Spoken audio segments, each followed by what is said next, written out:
भैया हम धनंजय लाल यादव आप सबके बीच वार्ड पार्षद प्रत्याशी पुनीता कुमारी खातिर समर्पित गीत आप लोग सुनिए और आशीर्वाद दी।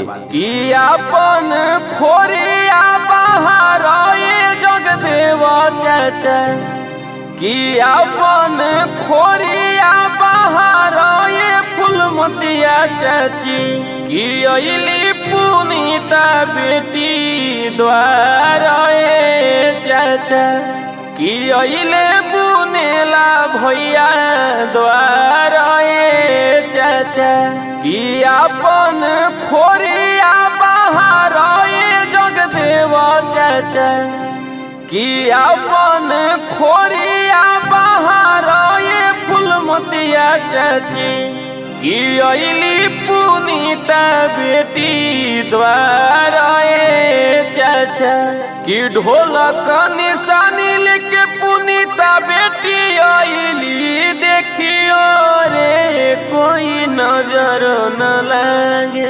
संभरियो रे कोई नजर न लागे। ढोलक छप निशानी लेके पुनीता बेटी अइली, ढोलक निशानी लेके पुनीता बेटी अइली, देखियो रे कोई नजर न लागे, संभरियो रे कोई नजर न लागे। कि चाचा पूछे एगो चाची से बातलाल, के करा के भोटवा तू दे बुधानी अब की बार, के करा के भोटवा तू दे बुधानी अब की बार। चाचा पूछे एगो चाची से बातलाल, के करा के भोटवा तू दे बुधानी अब की बार, के करा के भोटवा तू दे बुधानी अब की बार। चाची बोले ले अइली पुनीता बेटी हमरे द्वार, चाची बोले ले अइली पुनीता बेटी हमरे द्वार। उनके भोटवा दे हम सोनू स्वामी अब की बार, उनके भोटवा दे हम सोनू स्वामी अब की बार। कि अब की बार बटन ढोलक छप पद हो, कवन ओ विरोधियन के फेरा में न हो, कवन ओ विरोधियन के। कि अब की बार बटन ढोलक छप पद हो, कवन ओ विरोधियन के फेरा में न हो, कवन ओ विरोधियन के। वोट दिहा हो भैया वोट दिहा हो, अब की ढोलक छप निशानवा पर वोट दिहा हो, अब की ढोलक निशानवा पर वोट दिहा हो। वोट दिहा हो चाचा वोट दिहा हो, कि वोट दिहा हो चाचा वोट दिहा हो, अब की ढोलक निशानवा पर वोट दिहा हो, अब की ढोलक निशानवा पर वोट दिहा हो। कि ना अइहा हो भैया ना अइहा हो, कोनो विरोधियन के फेरावा में ना अइहा हो, वोट काटवन के फेरावा में ना अइहा हो। कि मत अइहा हो भैया मत अइहा हो, कोनो विरोधियन के फेरावा में मत अइहा हो, वोट कटुअन के फेरावा में मत अइहा हो।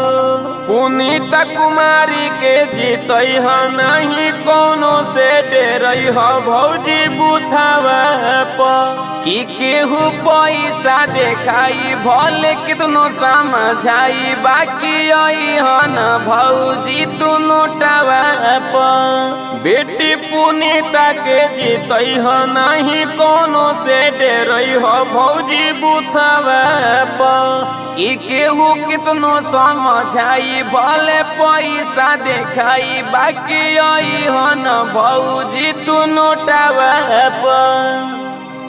की कहता धनंजय भैया और दोनों हाथ जोड़ के कि कहता धनंजय भैया और दोनों हाथ जोड़ के ढोलक छाप पर बटन दबैहा जात पात छोड़ के ढोलक छाप पर बटन दबैहा मोह माया छोड़ के ढोलक छाप पर बटन दबैहा कि कहले बुनेला भैया और दोनों हाथ जोड़ के ढोलक छाप पर बटन दबैहा जात पात छोड़ के ढोलक छाप पर बटन दबैहा मोह माया छोड़ के ढोलक छाप पर बटन दबैहा। जी हाँ, तो ध्यान देंगे ग्राम गोपालपुर, पोस्ट शाहपुर, थाना शाहपुर, वार्ड संख्या 7 के सभी सम्मानित जनता, आप सबसे आग्रह है कि आप सबके बीच आप सबके घर की बेटी पुनीता कुमारी, पिता बुनेला यादव जी आप सबके बीच ढोलक छाप निशान लेकर आ गए हैं, जो कि क्रम संख्या 2 पर है। तो इस बार आप अपना एक कीमती और बहुमूल्य वोट ढोलक छाप के घेरे में लगाकर पुनीता कुमारी जी को अपार मतों से जिताएं और भैया बुनेला यादव जी को सेवा करने का मौका दें। जी हाँ, भूले नहीं, आपका अपना चुनाव चिन्ह ढोलक छाप, मजदूर किसान भाइयों का चुनाव चिन्ह ढोलक छाप, घर घर का चुनाव चिन्ह ढोलक छाप। तो जहाँ देखें ढोलक छाप वहीं दबाएं बटन आप। जी हाँ, ये दंगल नहीं जंग की तैयारी है, ये दंगल नहीं जंग की तैयारी है। बहू की बारी खत्म हुई, बेटी की अब की बारी है, बेटी की अब की बारी है। जी हाँ, अर्जी बा हमार मर्जी बराउर, अर्जी बा हमार मर्जी बराउर, ना चिन्हाई निमन तो चुनम रौरा बाउर। जी हाँ, तो भूले के नहीं खे, अब की बार ढोलक छाप पर बटन दबा के पुनीता कुमारी के अपार मतों से जितावे के बाद और भैया बुनेला यादव जी के सेवा करे के मौका देवे के बाद।